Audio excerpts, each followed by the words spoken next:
오늘 아침부터 저도 와서 강의를 듣고 이제 여러 이 얘기들을 들었는데 갑자기 뭐 학교를 다니시는 분들도 있겠지만 대부분 학교를 졸업하신 지 오래되실 것 같아서 갑자기 강의를 많이 들으시면 너무 졸리실 것 같기도 하고, 또 오늘은 유전자 연구를 하면 또 유전자 연구는 너무 어려울 수도 있는데 진짜 어렵긴 하거든요. 그래서 보통 우리가 대학에서 강의를 하면 교수님들이 딴 얘기할 때가 제일 재밌기 때문에 저는 뭐 좀 부끄러운 얘기일 수도 있지만 원래 자폐를 뭐 연구하려고 대학원을 가서 교수가 된 건 아니고, 저는 사실 대학교 때는 목사가 되고 싶었습니다. 그래서 신학대학을 준비를 하고 있었고 생물학과를 다니긴 했지만, 근데 이제 몸이 군대 가서 되게 크게 다치면서 한시적 장애인이 되기도 했었고 몸이 되게 어렵기도 했었고, 그래서 재활 치료를 열심히 하던 중에 아내를 만나게 돼서 호주로 이민을 가자 해서 이민을 가게 됐습니다. 근데 이제 갔다가 뭐 공부를 하다 보니까 유전체 기술이라고 하는 게 호주에 처음 들어오기 시작을 한 거죠. 그래서 유전체 기술을 배웠고 그 기술을 가지고 처음 연구를 했던 게 자폐였습니다. 그래서 그때 이제 저한테 열심히 실험도 가르쳐 주시고 분석도 가르쳐 주시던 분도 이제 자녀분이 자폐로 진단받은 아이였고, 칼파나라고 하는 선생님이셨는데, 그리고 저의 첫 번째 논문을 썼던 친구도 사라 윌리엄스라고 하는 자폐로 진단받은 여학생이었는데, 뭐 어떻게 하다 보니까 굉장히 인연이 돼가지고 계속적으로 연구를 하게 됐고, 그리고 미국에 가서도 자폐 연구를 계속 하게 됐습니다. 한국은 아마 많은 분들이 언론을 통해서 보시겠지만 한국 연구를 되게 많이 해요. 근데 연구를 많이 하지만 자폐 유전체 연구를 많이 하지 않습니다. 그래서 제가 처음에 미국을 갔을 때도 가기 전에 몇몇 교수님들한테 그런 얘기를 들었습니다. 한국에 와서 교수를 하고 싶으면 자폐를 연구하지 말고 암을 연구를 해라. 한국은 암을 연구 많이 하니까. 그리고 실제 그게 맞는 얘기이기도 해요. 여기서 이제 세계자폐학회라는 곳을 가보신 분도 있겠지만 세계자폐학회에 가시면 남자들이 되게 많이 없는 편이고 동양 남자들이 거의 없습니다. 그래서 유전체 연구하시는 분들끼리 모이면 동양 남자들이 2명 있는데 그중에 1명이 저거든요. 그래서 되게 좋기도 하고 뭐 그렇긴 한데, 그래서 이제 제가 이런 말씀을 드리는 이유는 이 연구를 하는 사람들, 그리고 이런 거를 경험한 사람들이 많아져야지 이런 얘기들이 흘러가고 그런 얘기들을 배울 수 있고 노출될 수 있는 기회들이 굉장히 많은데, 그런 것들이 적다 보면 아무래도 우리가 이 내용들을 접할 수 있는 기회들이 없기 때문에 오늘은 조금 제가 최대한 우리가 지금까지 했었던 연구들, 그리고 이 사람들이 무슨 목적 때문에 유전자 연구를 하고 있는지에 대한 내용을 좀 말씀을 드리도록 하겠습니다. 우리가 보통 유전자 연구라고 말을 하는 건 뭐냐면 유전체 기술을 이용을 해가지고 자폐의 원인이 되는 유전자 혹은 유전 변이를 찾는 연구를 한다라고 얘기를 할 수가 있습니다.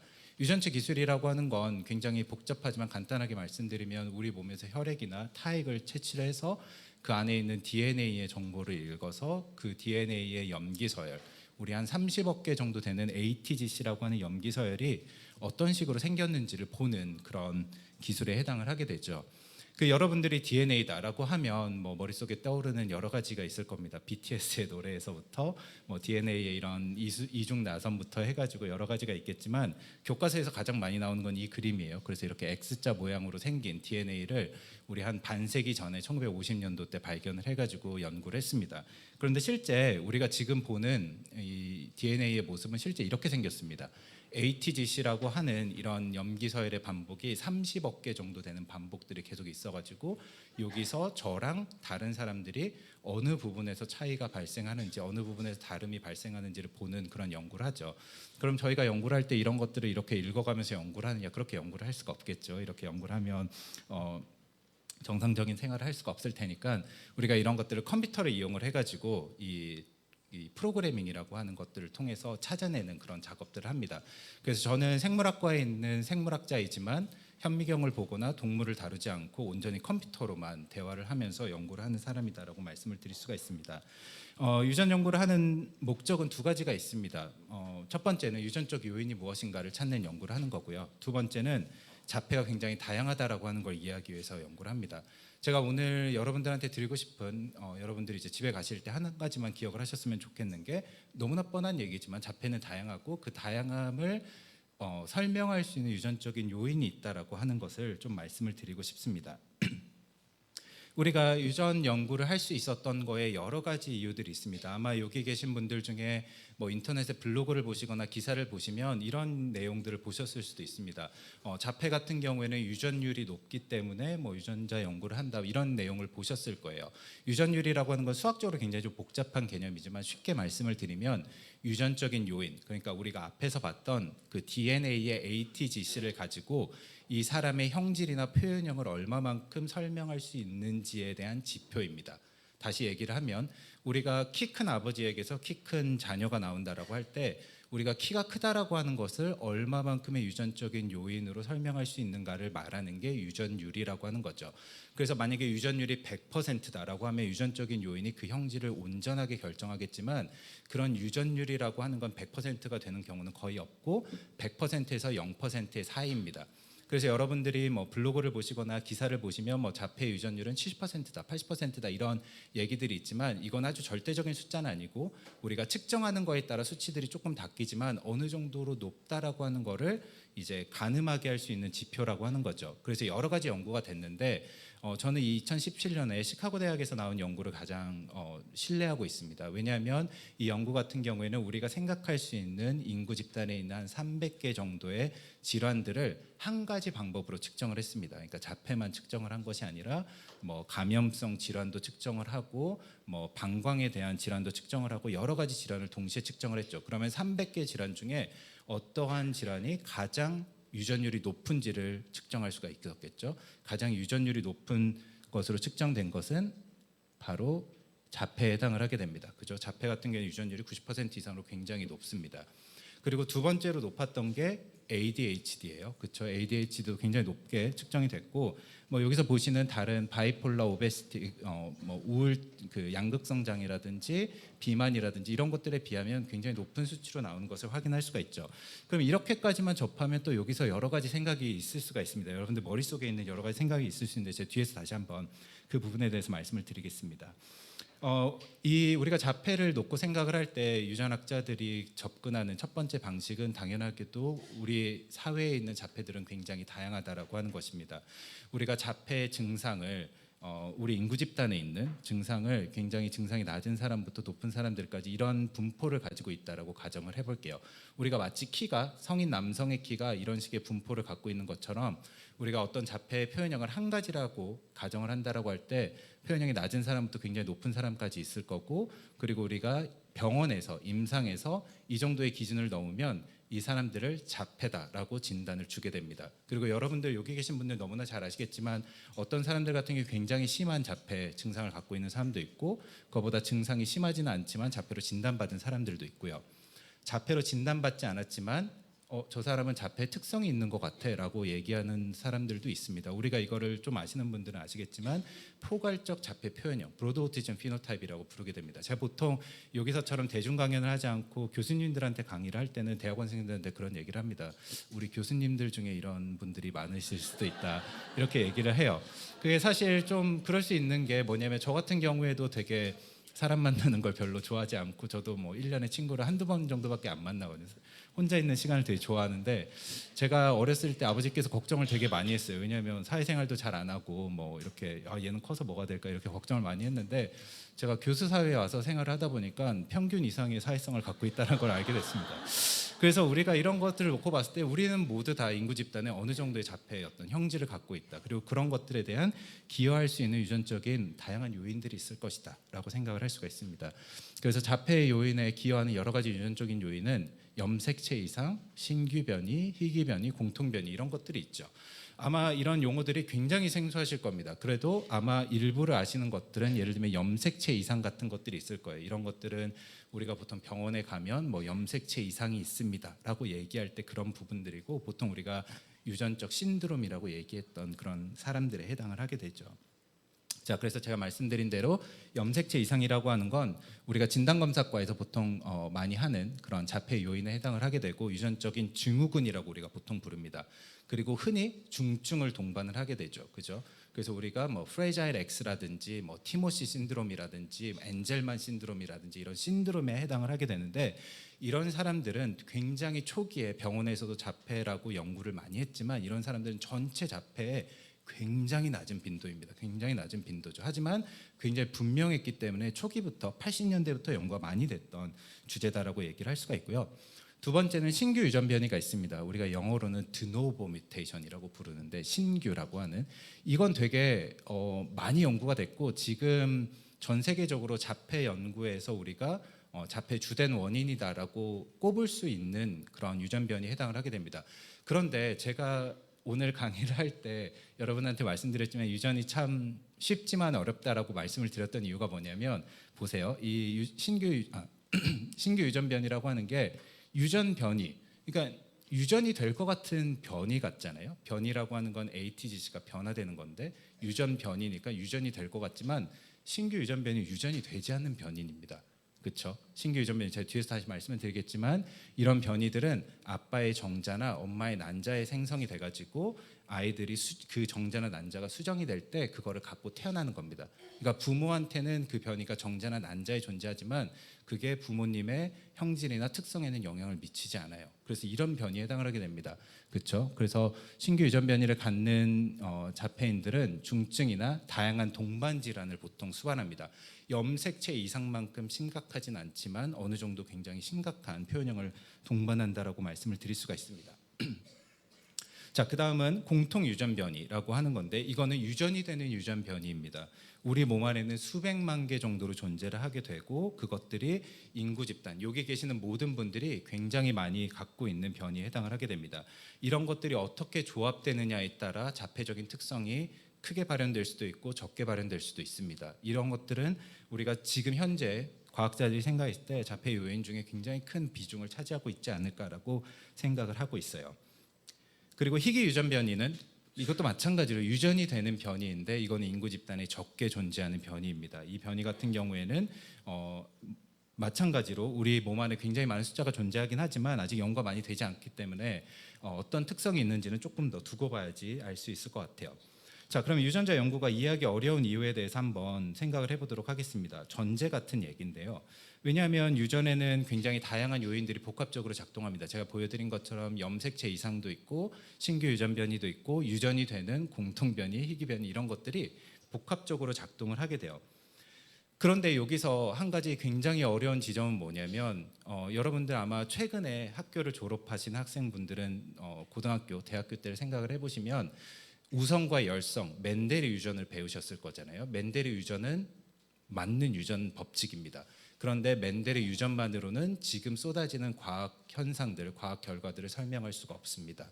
그래서 멘델의 유전 이상의 양적 유전이라고 하는 새로운 개념을 가지고 우리가 유전을 연구하는 연구들이 필요한데 이게 지난 10년 동안 굉장히 많이 연구가 됐지만 이것들이 대학이나 고등학교, 중학교 교육까지 들어오기에는 시간이 굉장히 오래 걸립니다. 그래서 여러분들이 유전을 생각하시면 우성이냐 열성이냐를 생각하시지만 우성이냐 열성이냐에 대한 그 개념으로 적용할 수 있는 자폐 컨셉이라든지 우리가 생각하는 흔한 여러 가지 질환의 컨셉들은 거의 없습니다.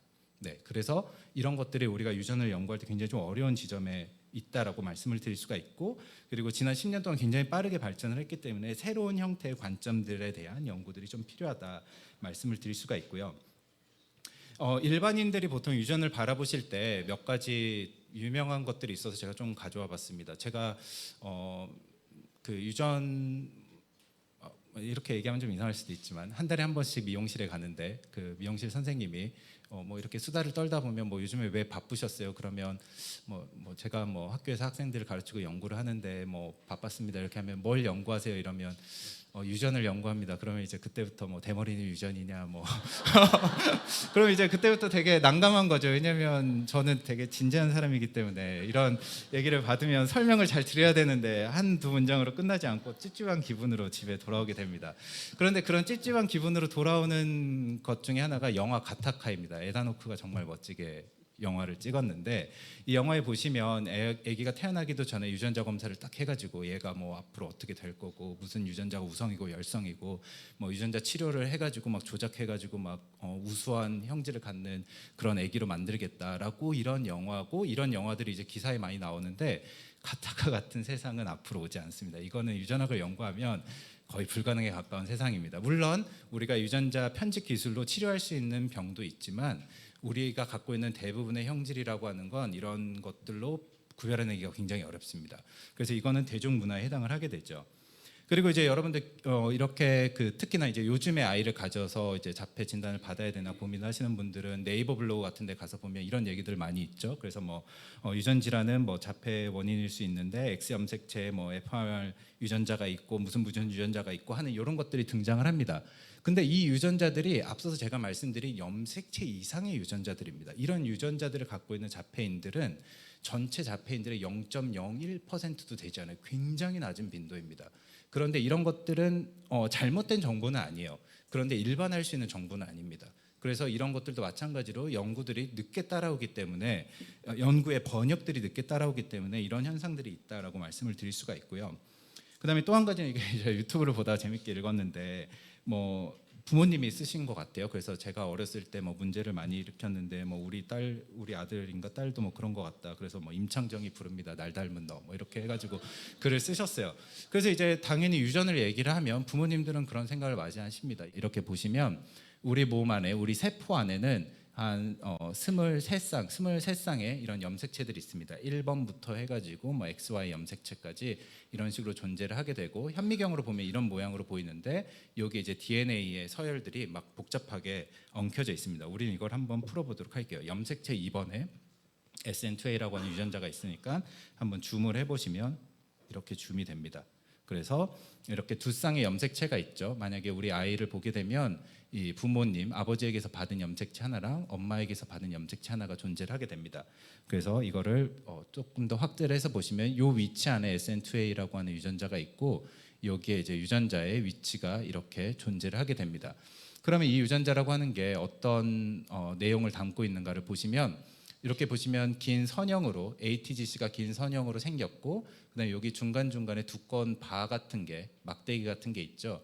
이 막대기 같은 것들이 나중에 단백질로 번역이 됩니다. 그래서 마치 레고의 조립이 만들어지는 것처럼 저렇게 ATGC라고 되는 선형들이 나중에 세포 안에서 레고 블록처럼 해서 어떤 SN2A라고 하는 그런 단백질을 만들게 됩니다.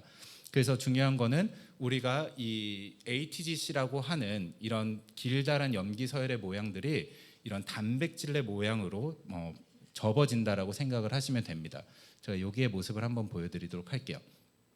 SN2A라고 하는 단백질은 이런 식으로 이렇게 어떻게 보면 길다란 그런 홀같이 생겼는데 이게 지금 우리 세포 안에 있는 이런 벽에 존재를 하게 됩니다. 그래서 뇌세포 안에 벽에 존재를 하게 되고 여기에 있는 이 이온을 이런 식으로 세포 안으로 들어오게 하는 그런 작업을 하게 됩니다.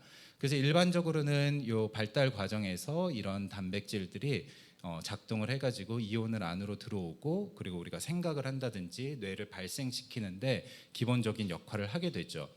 그런데 만약에 우리가 이런 이 모양을 이렇게 좀 옆으로 펼쳐놓으면 이런 식으로 이렇게 되어 있는데 네 가지가 있죠. 그래서 이게 접히면 위에서 보는 그림입니다. 그래서 여기서 아까 봤던 것들을 이제 위에서 보시면 이렇게 생겼습니다. 그래서 이 가운데 구멍으로 이온이 왔다 갔다 하게 되는 거죠. 자폐인들을 우리가 유전체 분석을 해보면 여러 위치에 이 단백질 안에서 변이가 발생을 하게 됩니다. 그래서 변이가 주로 이렇게 단백질을 이어주는 이런 선 같은 곳에 많이 발생을 하게 되고 이렇게 발생을 하게 되면 단백질이 이렇게 홀 모양으로 만들어지지 못하고 붕괴되어 버립니다. 그래서 이제 SN2A의 그 변이를 갖고 있는 아이들은 이 단백질이 붕괴된 상태로 이제 뇌발달을 하게 돼서 이제 그런 것들이 형질에 영향을 미친다라고 말씀을 드릴 수가 있죠. 반대로 비슷하게 우리가 이렇게 유전자들을 보게 되면 그러면 이제 그때부터는 사람들이 생각을 하게 됩니다. SN2A가 되게 중요한 거구나라고 생각을 합니다. 왜냐하면 이게 첫 번째로 가장 많이 나오는 거니까요. 그런데 실제로 그렇지는 않습니다. 우리가 굉장히 수만 명의 자폐인들의 데이터를 분석을 해보면 제가 SN2A가 가장 변이가 많은 1등 유전자라고 말씀을 드렸지만 이 변이의 유전 변이를 갖고 있는 자폐인들은 전체 자폐인들의 0.05%밖에 되지 않습니다. 그러니까 저희가 2만 명 정도를 보면 12명만 이거를 갖고 있어요. 제가 앞서서 보여드린 그 100가지 정도의 유전자들이 이런 식으로 굉장히 낮은 빈도로 나타난다라고 하는 거죠. 그래서 사람들이 생각을 했습니다. 우리 이제 어떻게 할까? 이런 거에서 어떻게 의미 있는 정말 자폐 원인이 뭐고 어떤 식으로 이런 유전자들이 작동하는가를 설명할 수 있을까 이렇게 고민을 했습니다. 또 한 가지 고민은 뭐냐면 여기 계시는 모든 사람들이 단백질의 변형을 일으킬 수 있는, 그러니까 우리의 어떤 변화를 일으킬 수 있는 이런 유전 변이가 어떤 사람들한테만 특정적으로 존재하는 게 아니라 여기 계신 모든 분들이 여러분들 DNA에 300만 개, 400만 개씩을 갖고 태어납니다. 그렇죠? 그러니까 우리가 30억 개의 염기서열 위치 중에 굉장히 많은 숫자의 변이들이 나타나는 거예요. 그래서 이런 것들을 어떻게 하면 찾아낼 수 있을까? 이렇게 많은 변이들 중에 어떤 유전 변이가 정말로 자폐 원인이 되고 연관이 되어 있다라고 말을 할 수 있을까라고 생각을 했습니다.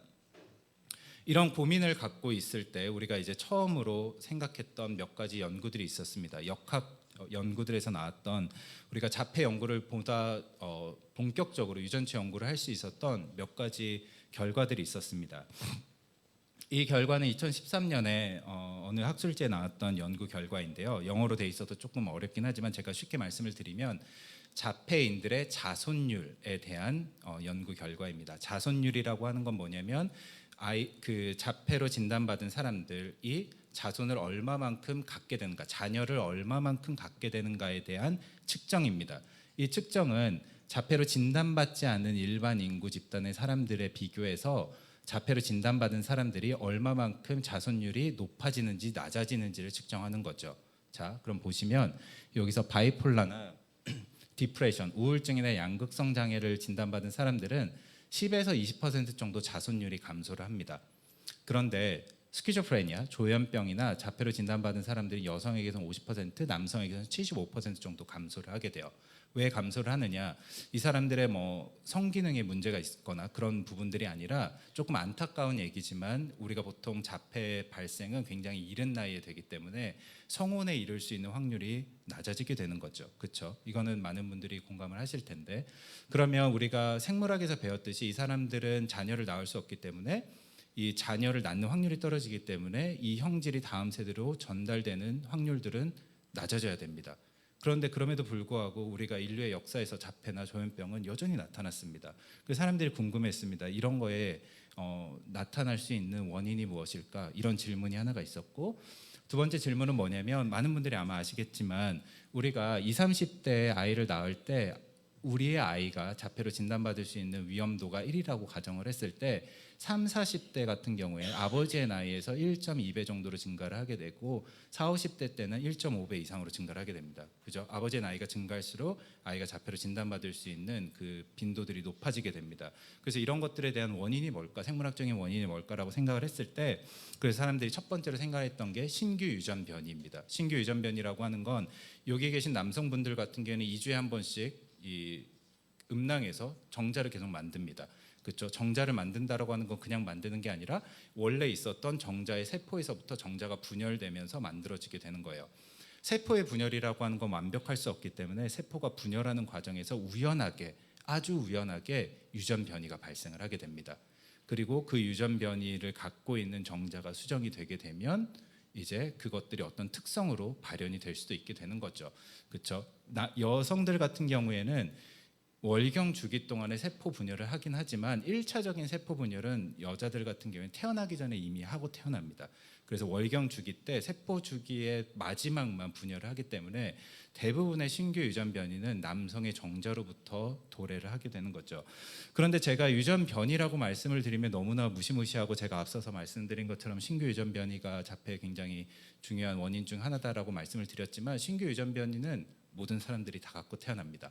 그래서 여기 계신 여러분들이 여러분들의 부모님과 비교를 하면 유전 변이가 99.999% 동일하지만 이 30억 개의 DNA 중에 70개는 다릅니다. 여기 계신 모든 분들이 70개는 다 다르게 갖고 태어나요. 그 다르게 갖고 태어나는 70개의 유전 변이는 대부분 큰 영향을 미치지 않지만 아주 우연하게 그게 발달에 중요한, 앞서서 말씀드린 것처럼 SN2A라든지 이런 뇌발달의 유전 변이가 생기게 되면 이게 자폐의 특성으로도 발현이 되게 되는 거죠.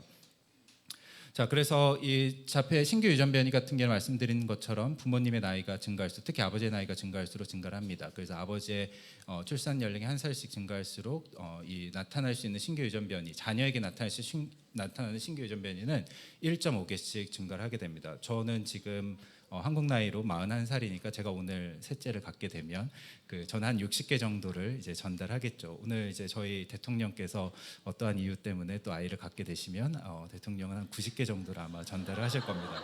네, 그런 식으로 이게 굉장히 정확하게 우리가 숫자를 알 수가 있습니다. 자, 그래서 이제 이런 것들을 가지고 그러면 이 신규 유전 변이가 유전이 되지 않지만 뭔가 자폐를 설명할 수 있는 가설일 수 있겠구나라고 생각을 할 때 사람들이 고민을 했습니다. 그럼 이걸 가지고 그러면 자폐인들과 함께 연구를 해보자. 정말로 이 신규 유전 변이가 자폐인들에게 중점적으로 나타나는지를 한번 연구를 해보자라고 했지만 많은 분들이 아시겠지만 연구는 돈이 없으면 할 수가 없습니다. 그리고 이 당시에 우리가 이런 생각을 하던 15년 전쯤에는 유전체 분석 기술이 굉장히 비쌌습니다. 그때는 우리가 한 사람한테 분석을 할 때 한 300만 원 이 정도 비용이었기 때문에 굉장히 비쌌죠. 그런데 이 자폐 연구가 되게 운이 좋았던 건 지난 5월에 타계하신 이 제임스 사이먼즈라고 하는 분이 있는데 굉장히 부자세요. 이분께서 자폐 연구재단을 만들어 주셨습니다. 그래서 굉장히 많은 돈을 투자를 했고 어느 정도의 돈을 투자를 했냐면 미국 정부가 자폐 연구비를 투자하는 것만큼 매년 투자를 하시고요. 그리고 이분이 수학자이기 때문에 연구비를 투자를 하고 나면 자기 집으로 부르세요. 그래서 1년에 한 번씩 비즈니스를 다 태워서 연구자들을 부른 다음에 연구를 잘하고 있는지를 이렇게 잘 봅니다. 수학을 또 잘하시기 때문에 하는 거죠. 그렇죠. 그래서 되게 좋은 일을 많이 하셨는데 이런 데이터들 거의 천문학적인 돈을 들여가지고 많은 데이터들을 공개를 했습니다. 그리고 또 많은 가족들이 참여를 해주셔가지고 한 10,000명 정도의 가족 데이터들이 생산이 됐고 지금은 스파크라고 하는 데이터, 오티즘 엑스포에서 아마 김소영 교수님도 언제 한번 발표를 하셨을 텐데 10만 명 이상의 또 가족들이 참여를 해주셔가지고 이런 데이터들을 연구자들이 분양을 받아가지고 이제 연구를 하면서 자폐 다양성이 무엇인가 이런 연구들을 할 수가 있게 됩니다.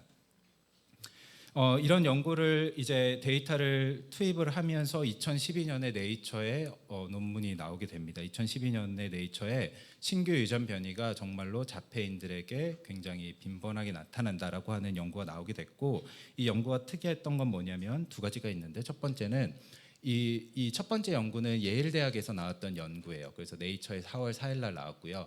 이 연구는 미국에 있는 MIT, 이 연구는 미국에 있는 시애틀에 있는 워싱턴 대학에서 나왔습니다. 같은 날 4월 4일에 다른 데이터를 가지고 동일한 결론을 가지고 연구가 나왔습니다. 이런 경우들이 과학 역사에서 별로 없는 일인데요. 다 다른 세 가지 코호트에서 동일한 결론, 그러니까 신규 유전 변이가 자폐인들에게 높게 나타난다라고 하는 결론이 나오면서 자폐 연구의 패러다임이 바뀌기 시작을 했습니다. 자폐 연구 같은 경우에는 암에 못지않게 전 세계적으로 굉장히 많은 연구가 됐는데 이 세 편의 연구가 굉장히 중요했던 거죠. 그리고 물론 이제 두 번째로 중요한 점은 뭐냐면 저는 당시에 호주에서 공부를 하고 있었는데 저희 지도 교수님이 저도 이제 그때 호주의 국가 자폐 유전체 데이터를 분석을 하고 있었는데 이 논문을 내면 네이처의 논문을 낼 수 있다 이렇게 말씀을 해주셨는데 제가 4월 3일 날 박사를 시작을 했습니다. 2012년.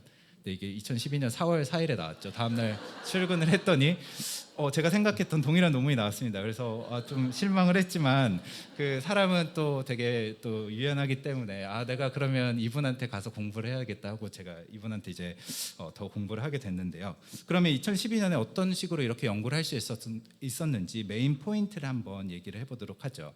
제가 앞서서 말씀드린 대로 우리가 유전체 분석을 하게 되면 각 사람한테 나타나는 신규 변이, 드노우 뮤테이션을 70개 정도 찾습니다. 대부분 보통 70개 정도를 갖고 있고 만약에 부모님들께서 나이가 좀 많으시면 이 숫자들이 좀 높아지긴 합니다. 근데 이걸 이제 보정을 해가지고 70개 정도로 맞추고 시작을 합니다. 그러면 자폐로 진단받은 자폐인들과 자폐로 진단받지 않은 형제 자매들을 보시면 동일합니다. 70개씩 동일하게 나타나요. 그렇죠? 왜냐하면 70개 나타나는 건 어떤 큰 차이가 아니기 때문에. 그런데 이 변이들을 조금 더 여러 가지 모양에 따라서 한번 구별을 할 수가 있어요. 유전 변이가 발생을 했을 때 단백질의 모양, 아까 말씀드린 레고의 모양을 변형시키지 않는 변이들이 있습니다. 우리가 이런 거를 침묵하는 변이, 사일런트 변이라고 부릅니다. 이게 자폐로 진단받은 사람은 0.27개, 자폐로 진단받지 않으면 0.28개, 거의 동일해요. 그래서 이거는 자폐 큰 차이가 아니다 이렇게 설명을 할 수가 있죠.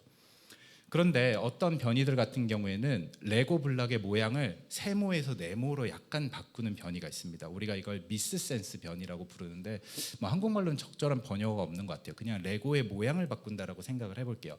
이런 변이는 자폐를 진단받은 사람이 한 0.02개 정도 좀 높게 나타납니다. 그렇죠?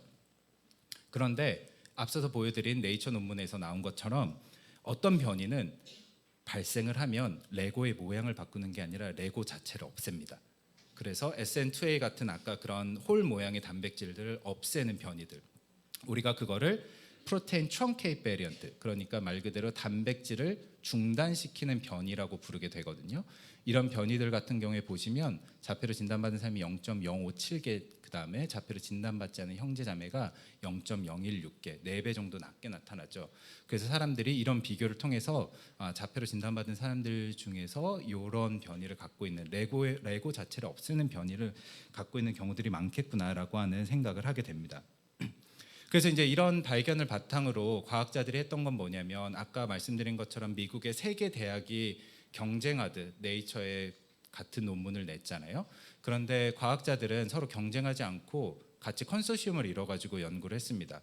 그래서 2012년에 3편의 논문이 각자의 대학에서 나왔지만 이런 것들을 뭐 서로 경쟁하지 말고 한번 힘을 합쳐가지고 정말로 좋은 분석 결과를 커뮤니티한테 전달해주자. 그래서 오티즘 시퀀싱 컨소시엄, 자폐 유전체 컨소시엄이라고 하는 걸 시작을 해가지고 저희가 같이 공동의 노력을 하고 있죠. 그래서 뭐 미국에 계신 분들, 유럽에 계시는 분들, 다양한 사람들이 연구를 하게 됐고 이런 연구를 통해서 매년 더 많은 자폐 가족들의 참여와 함께 유전자들을 발굴하기 시작을 했습니다. 그런데 이제 이렇게 유전자들을 점차 찾다 보니까 이제 사람들이 어려워지는 점은 뭐냐면 앞서서 보여드린 SN2A 같은 이런 유전자를 찾았죠. 이거는 뇌세포에 있다라고 제가 말씀을 드렸는데 머릿속에 있는 유전자라고 말씀을 드렸는데 다른 유전자들은 조금 생소한 유전자들이었습니다. 이 유전자 말고 여러 유전자들, 여러 단백질들이 나올 거잖아요. 이런 것들은 뭐 뇌를 생각하기에 머리에 있는 뇌세포를 생각하기에는 조금 거리가 있는 유전자들이었어요. 왜냐하면 이 P10이라고 하는 유전자는 폐암 환자들한테 많이 나타나는 유전자로 알려져 있었고 그전에는 그다음에 CHD8은 자궁경부암, 그다음에 뭐 아리드1B는 난소암 이런 식으로 암에서 좀 연구가 많이 됐습니다. 그러면 이런 유전자들이 나타난다라고 했을 때 뭐 자폐 아이들이 암에 걸린다 이런 뜻이 아니라 원래 인간에 있는 유전자는 굉장히 다양한 기능을 합니다. 인간에 있는 유전자들은 팔방미인이에요. 그래서 여러 상황들에서 작동을 할 수가 있습니다. 그래서 이런 여러 상황에서 작동을 할 수 있는 어떤 기전, 작용을 이해를 했어야 됩니다. 그래서 어떻게 연구를 할 수 있었냐면 얘네들이 어떤 네트워크, 같은 시기에 갑자기 한 번에 나타날 거다라고 하는 그런 현상을 좀 이해해보고 싶었습니다. 무슨 얘기냐면 우리가 뇌가 이렇게 발달을 할 때 여기가 지금 수정 후 한 5주 정도 되는 태아의 뇌인데요. 여기서부터 40세 뇌까지 이렇게 뇌가 발달을 할 때 이 여러 가지의 자폐 유전자들, 저희가 찾았던 100여 개의 자폐 유전자들이 어느 시점에는 동시에 엄청나게 많이 등장을 할 때가 있을 거잖아요. 그렇죠? 마치 우리가 여기 계신 모든 분들이 각자의 삶의 처소에 있지만 오티즘 엑스포라고 하는 행사를 위해서 이곳에 모인 것처럼 이 100가지 정도의 유전자들이 어느 한 시점에 공통적으로 출현하는 시점이 있을 거다. 그러면 그 시점을 찾으면 아마도 우리 유전 변이가 자폐인들에게 이 시점에 어떤 변화를 일으키지 않을까라고 하는 생각을 했습니다. 그래서 여기서 보시는 이 알렌 브레인 데이터라고 하는 데이터를 이용을 해가지고 뇌가 발달할 때 나타날 수 있는 유전자들의 어떤 네트워크, 관계망들을 연구를 했습니다. 그래서 이렇게 연구를 해서 봤더니 실제로 여러 가지 유전자들이 굉장히 강한 네트워크를 만드는 시점이 언제였냐면 임신 중기, 그러니까 태아가 24주에서 26주 정도 되는 전전두엽에서 이런 자폐 유전자들이 굉장히 많이 출현한다라고 하는 것을 알게 됐습니다. 이 시점이 중요했던 이유는 뭐냐면 인간이라고 하는 인간의 뇌는 영장류의 뇌보다 훨씬 더 복잡하고 영장류의 뇌는 포유류의 뇌보다 훨씬 더 복잡하죠. 이렇게 복잡해질 수 있었던 이유는 영장류로 갈수록 그다음에 인간으로 갈수록 임신 중기 때 전두엽이 확장을 하게 됩니다. 이 확장을 하는 시점에 출현하는 유전자들이 결국에 우리의 뇌를 형성할 때 굉장히 중요한 부분을 작동하지 않고 있나라고 하는 그런 연구들을 찾게 됐습니다. 그래서 제가 앞서서 보여드린 내용들은 이 자폐인들과 신규 유전 변이에 대한 내용들이었죠. 그래서 신규 유전 변이 중에 단백질 생성을 중단시키는 변이들이 자폐인들에게 높게 나타나고, 그리고 이런 변이를 갖고 있는 자폐인들은 지적 장애나 여러 가지 동반 질환을 보입니다. 시저라든지 아니면 섭식 장애라든지 로코모션의 걸음걸이의 이슈라든지 언어 장애라든지 이런 것들을 동반하는 사람들일수록 이런 변이를 갖고 있는 그런 비율들이 높게 납니다. 그리고 이러한 유전자들이 무엇이냐에 따라 임상적인 특성이 다르게 나타나기도 하죠. 그래서 이제 이런 다양한 유전자들에 따라서 사람들이 굉장히 다양한 노력들을 하고 있는데요. 제가 앞서서 보여드린 것처럼 신규 유전 변이가 나타나는 유전자들이 한 100가지 정도 된다라고 말씀을 드렸으니까, 그런 각각의 유전자들별로 가족 모임들이 외국에서는 굉장히 활발하게 이루어지고 있습니다. 그래서 SN2A의 뮤테이션을 갖는 가족들의 모임들, 뭐 다른 유전자의 가족들을 갖는 모임들, 이런 것들이 생기는데, 왜 그런 것들이 생기냐, 너무나 잘 아시겠지만 동일한 유전적인 원인을 갖고 있는 환자나 가족들이 모이게 되면 표현형이나 임상 진단이라든지 발달 과정에 겪는 여러 가지 어려움들을 공유할 수 있게 됩니다. 그리고 원인이나 치료를 위한 그런 전문가 그룹들과 협력을 할 수도 있게 되겠죠. 저 같은 경우에는 미국 샌프란시스코에 있을 때 이 패밀리 SN2A 파운데이션이라고 하는 이 레아라고 하는 선생님이 만든 그룹인데, 여기에서 이제 굉장히 많은 연구들을 같이 했습니다. 이 SN2A 환자들은 대부분 중증을 동반을 하게 되고, 시저가 한번 일어나게 되면 한 1주 정도 지속되는 굉장히 어려운 컨디션을 갖게 되고, 굉장히 많은 숫자들이 20세 이전에 사망하는 경우들도 좀 있게 됩니다. 그래서 이제 그런 것들에 대한 경험들을 공유하는 그런 모임들이고, 제가 이걸 굳이 소개했던 이유는 뭐냐면, 여기 보시면 에밀리 팍이라고 하는 그 이민 3세 선생님이 계시는데 한국에 한번 오셨었어요, 코로나 때. 그래서 한국에도 SN2A 가족들이 있으면 자기들과 좀 소통을 하면 좋겠다. 그래서 이제 이런 것들도 또 저희가 한번 관심을 가지면 좋은 부분일 것 같고요. 이 FOXP1이라고 하는 이 컨소시엄이 있죠. 이 유전자의 뮤테이션을 변이를 갖게 되면 이 환자들은 대부분 언어 장애, 언어 지연이라든지 이런 것들을 많이 갖게 됩니다. 실제로 FOXP1이 그 언어에 관련된 그런 유전자로 굉장히 좀 유명하기도 하죠. 그래서 이런 모임들도 있고요. 그 다음에 이 CTNNB1이라고, 이거 베타카테닌이라고 부르게 되는데, 이 아이들 같은 경우는 세레베럴 팔시를 많이 갖게 되고, 그 다음에 크라니얼, 그 안면 발달의 그런 표현형들을 많이 갖게 됩니다. 그래서 이런 모임들도 많이 있게 되고, 뭐 신갭이라든지 그린비2비 이런 각각의 가족 모임들이 전 세계적으로 굉장히 많이 이루어지게 됩니다. 이렇게 보면 굉장히 대단한 그 모임들 같지만 실제로 이 사람들 굉장히 소수예요. 그래서 그린2비 같은 경우에는 한 100명 정도에 되는 가족들이 모이기 때문에 전 세계적으로, 그렇기 때문에 굉장히 그 사람들의 의견이나 그런 경험들이 서로한테 굉장히 도움이 된다라고 말씀을 드릴 수가 있죠. 자, 그런데 이렇게 신규 변이를 갖는 자폐인들, 그리고 신규 변이가 굉장히 잘 알려지고 많이 연구가 됐다라고 제가 말씀을 드렸지만, 신규 변이를 갖고 있는 자폐인들은 전체 자폐 굉장히 일부에 불과하게 됩니다. 우리가 전체 자폐인들을 연구를 해보면 그 중에 10% 정도만 신규 변이를 갖고 있게 되고, 나머지 사람들은 그 외의 원인들을 갖고 있다라고 말씀을 드릴 수가 있습니다. 아까 제가 말씀드린 분포로 돌아가면 이 마지막 끝단에 있는 사람들이 염색체 이상이나 신규 변이를 갖고 있는 사람들에 해당을 하게 되겠죠. 이 중간에 있는 사람들 같은 경우에는 우리가 더 많은 연구들이 필요하고, 이 사람들의 유전적인 다양성들, 이 사람들의 특징의 다양성들을 구성하는 유전적인 원인이 뭘까에 대한 그런 연구들이 이루어지게 됩니다. 이런 연구에 있어서 가장 중요한, 그리고 사람들이 최근에 많이 연구를 하고 있는 건 뭐냐면 양적 유전이라고 하는 연구입니다. 말이 조금 어려워요. 영어로는 폴리제닉이라고 하는데 더 어렵습니다, 영어로는. 무슨 얘기냐, 제가 앞서서 말씀드린 것처럼 여기 계신 모든 분들은 300에서 400만 개 정도의 변이를 갖고 있다라고 말씀을 드렸습니다.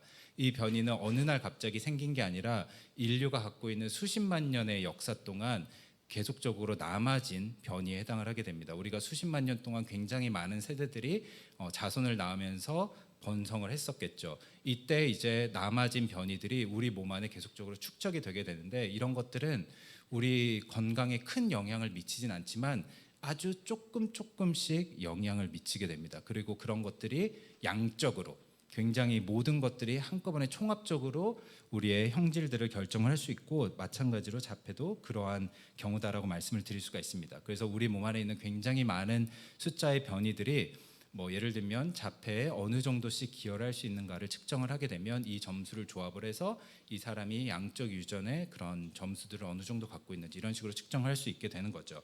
이렇게 해가지고 저희가 측정을 해서 연구를 해보면 여기서 보시는 이 초록색이 자폐로 진단받은 사람들, 그 다음에 보라색이 자폐로 진단받지 않은 사람들인데 이 양적 유전의 점수가 아주 높게 차이가 나타나는 건 아니지만 그래도 상대적으로 높은 형태로 형성되어 있는 것을 볼 수가 있습니다. 이게 뭐 한국인 데이터뿐만이 아니라 미국에서 보는 데이터들도 마찬가지의 형태라고 말씀을 드릴 수가 있고요. 그다음에 양적 유전의 점수가 높을수록 우리가 보통 임상에서 많이 보는 SRS 같은 점수들이 일반적으로 높게 형성되는 걸 확인할 수가 있습니다. 그래서 아무래도 양적 유전 점수도 마찬가지로 자폐 어떤 중증도랑 연관이 있는 것이 아닌가라고 하는 생각을 할 수가 있게 되죠. 그래서 이런 양적 유전을 바탕으로 우리가 볼 수 있는 자폐의 굉장히 다양한 스펙트럼까지 연구하는 내용들을 봤는데요. 한번 내용들을 한번 다시 정리를 해보면 자폐 같은 경우에는 유전력이 매우 높은 형질에 해당을 하게 됩니다. 그리고 유전자와 유전 변이의 조합에 따라 자폐의 굉장히 다양한 특성이 나타날 수가 있고요. 저희가 하는 이런 유전자 연구라고 하는 것은 결국에 이 조합을 이해를 하고 그 다음에 각자가 갖고 있는 이 자폐인들이 갖고 있는 그런 특성을 바탕으로 어떤 식의 적절한 도움을 할 수 있는지에 대한 연구들, 그 다음에 정책들을 생각을 해볼 수가 있습니다.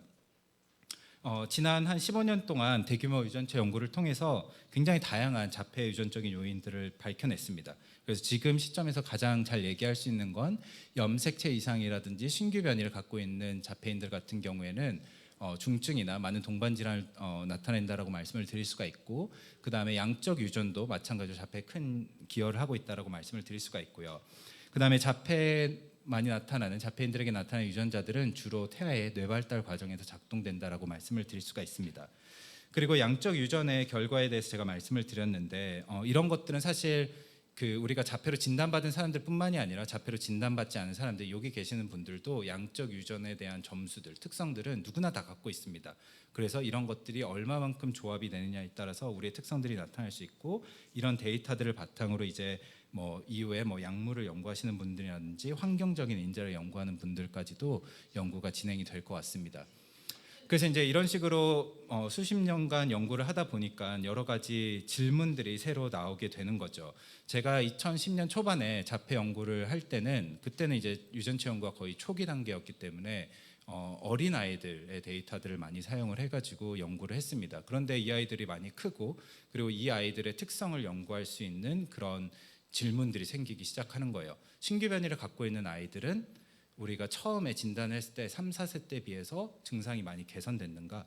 그 다음에 양적 유전의 특성이 높은 사람들은 증상이 개선됐는가? 아니면 어떤 직업을 갖고 있는가? 이런 식의 질문들이 생기게 되는 거죠. 그래서 자연스럽게 연구를 하다 보니까, 그리고 시간이 지나다 보니까 우리가 생각했던 자폐라고 하는 아이의 모습에서부터 어른을 연구하는 모습까지 자연스럽게 이어진 것 같습니다. 그리고 이런 특성을 연구하는 방향들로 많이 가고 있다라고 말씀을 드릴 수가 있고요. 그 다음에 이제 최근에는 여성 자폐인의 특성에 대한 연구들이 좀 많이 이루어지고 있습니다. 제가 오늘은 시간 관계상 많이 넣지는 못했는데 앞서서 보여드린 유전적인 원인들이 여성들에게 특히 굉장히 높게 나타납니다. 그런데 진단율 자체는 남성들이 훨씬 높죠. 그래서 그런 것들에 대해서 뇌가 발달할 때 어떤 메커니즘을 통해서 이런 것들이 나타나는가, 혹은 진단 기준이라든지 어떤 특성들이 있을까, 이런 것들에 대한 연구들을 하고 있고요.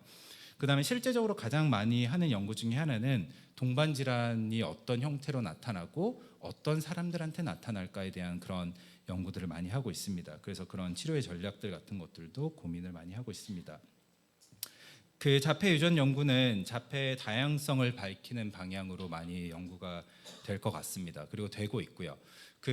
저는 미국에서 그리고 호주에서 자폐 유전체 연구를 되게 많이 했고, 앞서서 서두에서 말씀드린 것 같이 이런 형태의 자폐 유전체 연구를 하는 사람은 지금 교수가 되지 않은 사람까지 포함을 해서 전 세계에서 아마 저밖에 없을 겁니다. 왜냐하면 사실 자폐가 유전체 연구를 해? 라고 묻는 사람도 굉장히 많고, 그다음에 자폐 유전체 연구를 왜 해? 이렇게 생각하는 사람도 굉장히 많죠. 근데 미국이나 캐나다나 영국 같은 곳은 굉장히 연구가 또 많이 되고 있고, 이런 것들을 통해서 자폐가 굉장히 다양하다라고 하는 메시지들을 우리가 주고 있습니다. 그렇죠? 앞서 제가 말씀드린 것처럼 자폐는 굉장히 양적인 특성으로 연속적으로 분포를 하게 되는데, 우리가 임상의 기준을 넘어서 이 사람을 자폐라고 진단하긴 하지만 사실 유전적으로 보면 자폐 특성은 모두 다 갖고 있습니다. 그리고 제가 아이를 갖게 돼도 자폐로 진단받은 아이가 태어날 수 있는 가능성은 모두 다 있게 되는 거죠. 그런데 이런 연구나 교육이 굉장히 중요하다라고 하는 게 뭐냐? 앞서 말씀드린 것처럼 우리가 유전을 생각하면 뭐 우성, 열성 이렇게 생각하고 유전 연구한다고 하면 이런 거 연구해가지고 뭐 이렇게 자폐를 뭐 우리 집단에서 제거하는 것이냐? 제거가 될 수 없습니다. 그리고 제거를 하는 목적도 맞지가 않고요, 그렇죠? 그래서 이런 특성들을 연구를 하면서 굉장히 자폐는 다양한 것들이 존재를 하고 이 다양한 사람들에게 필요한 전략들을 좀 생각해봐야 된다. 이런 것들을 좀 끊임없이 얘기를 하고 있습니다. 제가 다른 대중 강연 학생들한테도 그런 얘기를 했는데 그 생물학과나 의과대학을 다니는 사람들은 교육 현장도 마찬가지지만 우리가 의뢰 그런 얘기들을 합니다. 여러분들 우리가 정부에서 연구 같은 거를 하다 보면 기술 성숙도라고 하는 걸 써요. 그게 1단계부터 뭐 7단계까지가 있는데 한 3, 4단계가 무슨 뭐 신약을 개발할 수 있냐 없냐 이런 내용입니다. 그러니까 제가 이 얘기를 드리는 이유가 뭐냐면 우리가 공부를 하고 교육을 받는 순간부터 우리가 생물학을 연구하는 건 마치 약을 개발해야 되고 마치 치료를 해야 되는 것처럼 교육을 받고 있다라고 하는 거죠. 근데 사실 생물학 데이터라고 하는 건 그 되게 다양한 사람이 존재할 수 있다라고 하는 거를 배울 수 있고 그런 거를 보여주는 그런 기회이기 때문에 이런 연구들이 어떻게 보면 이제 교육을 하는 사람들의 굉장히 다양한 특성들을 보여줄 수 있지 않을까 이렇게 생각을 하고 있습니다. 그리고 당연하게도 이런 연구들이 이제 다양한 가족들이나 자폐인들의 참여로 이루어질 수 있었고 그 저희 같은 연구자들은 이제 이런 연구들이 조금 더 엄격하고 그 다음에 이런 연구들이 그냥 그 여러분들 뉴스에 보시면 그런 거 많이 보실 거예요. 뭐 과학자가 세계 최초로 발견을 했다. 그래서 막 세상을 깜짝 놀라게 했다 이런 거를 보실 텐데 사실 과학자들은 세계 최초의 발견도 좋아하지만 재현이 되는 그 과학을 좋아합니다. 우리가 여러 번 봐도 이게 정말로 믿을 수 있는 얘기인지 그렇죠. 그래서 그 하나의 그 내용들을 우리가 남겨서 그 다음 세대로 전달할 수 있는 그런 연구들을 하고 있습니다. 네.